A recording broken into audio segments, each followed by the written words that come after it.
I never thought a single evening would change the way my son and I saw each other forever. My name is Rachel. I'm 42 years old, and I've always been the type of woman who carried the world quietly on her shoulders. I was raised to be strong, to handle things without complaining, to never let anyone see the cracks. But that strength became a kind of mask, and sometimes masks get heavy.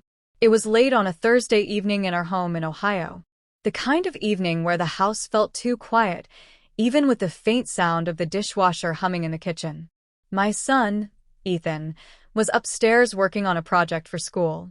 He was 17, tall, and still in that space between boy and man, learning who he wanted to become.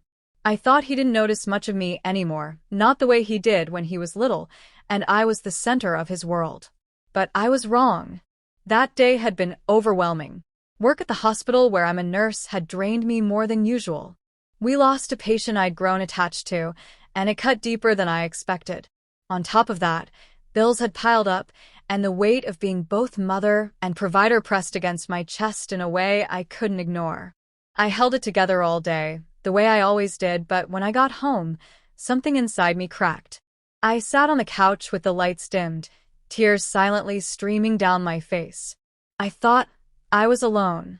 I didn't even realize that Ethan had come downstairs for a snack until I heard his footsteps pause near the living room doorway.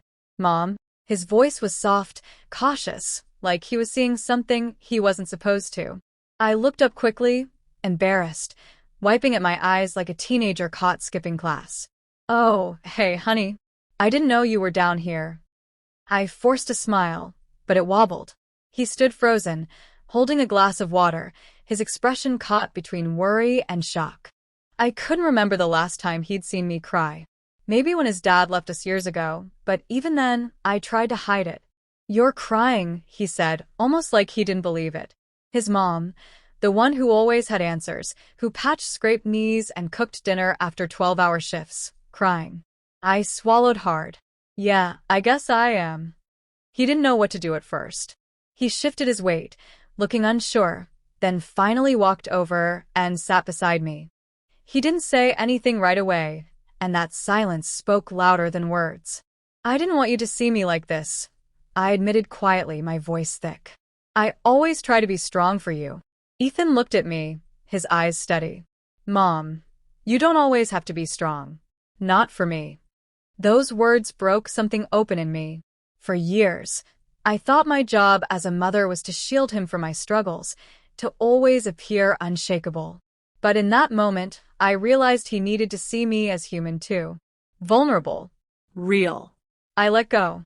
I told him about my hard day, about how sometimes life just felt like too much, about the pressure of being the only parent he had. And instead of pulling away, he leaned in. For the first time in a long time, Ethan took my hand. His grip was warm, steady. "You've always been there for me," he said. "Let me be here for you too." Tears came again, but they weren't just from sadness. They were from relief. From knowing I didn't have to carry everything alone. What happened after that night changed everything between us. Ethan started opening up more too. He began sharing his own worries about school, his fears about the future, the pressure he felt to be perfect. Our conversations grew deeper, more honest. The wall I had unknowingly built between us crumbled, brick by brick. We began to spend more evenings just talking, sometimes about nothing, sometimes about everything. He would surprise me with small gestures, like making dinner when I worked late or leaving me notes that simply said, "You're doing great, Mom." I realized something powerful. By allowing him to see me as human, I gave him permission to be human too. And that connection, raw, unfiltered, honest, made us closer than ever. The truth is, life isn't about being unbreakable. It's about what happens when you allow yourself to be seen, even in the cracks. My son was shocked when he saw me cry, but instead of pulling away, he stepped in. And that choice, that moment, reshaped both of us. Looking back now, I don't regret letting him see me that way. I regret not letting it happen sooner. Because sometimes the strongest thing a mother can do is allow her child to see her strength and her weakness, all in one. And sometimes, that's where real love lives.